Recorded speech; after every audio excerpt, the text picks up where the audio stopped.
Good morning everyone, welcome back to our video. In this video we're going to talk about fever. But this is not just an ordinary fever. This is part of our communicable disease, which is our typhoid fever. But first, let's talk about the history of the bacteria that causes typhoid fever. Carl Joseph Ebert was the first to describe the bacillus that was suspected to cause typhoid way back in 1880. 4 years later, George Gaffkey was a pathologist that confirmed this link, naming the bacillus Eberthelia typhi, which is also known for today as Salmonella enterica or Salmonella typhi. So let's see what is Salmonella typhi. First is typhoid fever. Typhoid fever is a life-threatening infection caused by a bacterium Salmonella typhi. It is usually spread through contaminated food or water. So now let's talk about the bacteria that causes this typhoid fever. The picture attached here at the left side of our presentation is the actual picture of the bacteria from the microscope in the laboratory. So Salmonella typhi or S. typhi are bacteria that infect the intestinal tract and the blood. So these bacteria live in the intestines of people, animals, and birds. Most people are infected with Salmonella by eating foods that have been contaminated by feces. Commonly infected foods including the raw meat, poultry, and seafoods.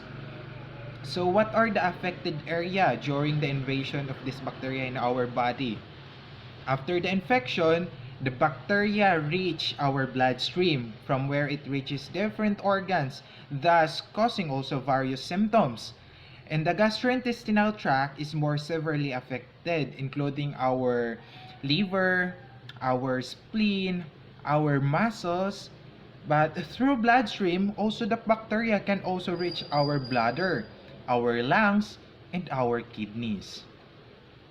Now, let's talk about the common carriers of these bacteria.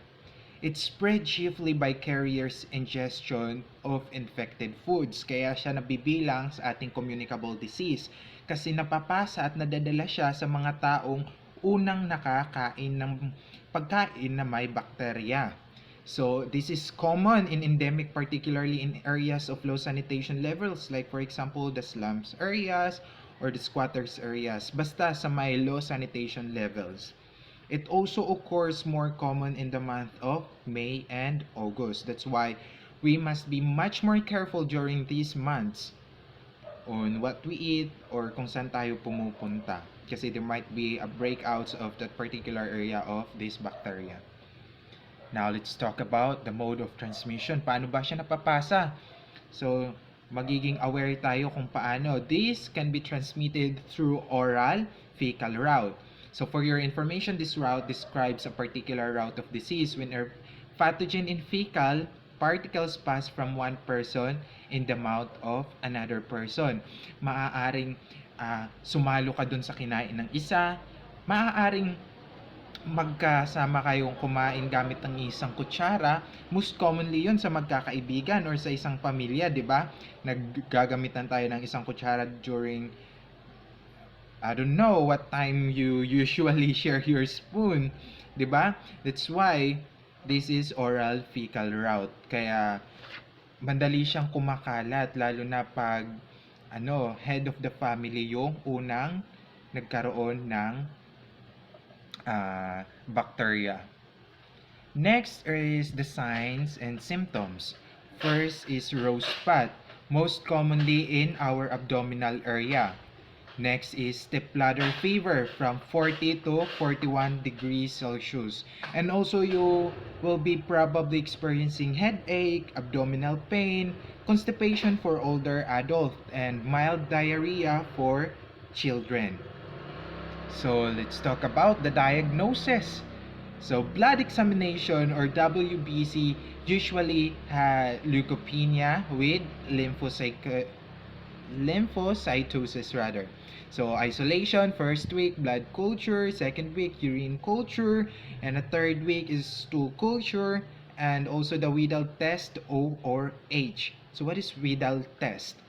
The traditional Widal test measures antibodies against the flagellar H antibody and somatic O antibody. These antigens of causative organisms. In acute infection, O antibody appears first, rising progressively, but later falling and often disappearing within a few months, while the H antibody appears a little later but persists for longer. So in the first week, stepladder fever.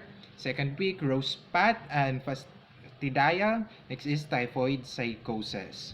Let's discuss typhoid psychosis later on. Next, the typhoid is dangerous, like what I said earlier, but curable. Typhoid fever is treated with antibiotics that kill the Salmonella bacteria. But prior to the use of antibiotics, the fatality rate was 20% death occurred from the overwhelming infection, pneumonia, intestinal bleeding, or intestinal perforation. Next is let's talk about the management or the antibiotics that uses to manage the fever that kills the Salmonella bacteria. First is our sulfonamide antibiotics. Next is the much common amoxicillin. Next is our ceftriaxone. And second to the last is our chloramphenicol. And the last one is the ciprofloxacin. These are the antibiotics used for management of the fever. Next is you need to watch for complications. First is our perforation. Perforation symptoms of sharp abdominal pain, abdominal rigidity, and absence of bowel sounds. Preparing for intestinal decompression or surgical intervention. Next is the intestinal hemorrhage with hold food and give blood transfusion. The last part is our intervention. So, environmental sanitation is the basic and the more, what we call this one?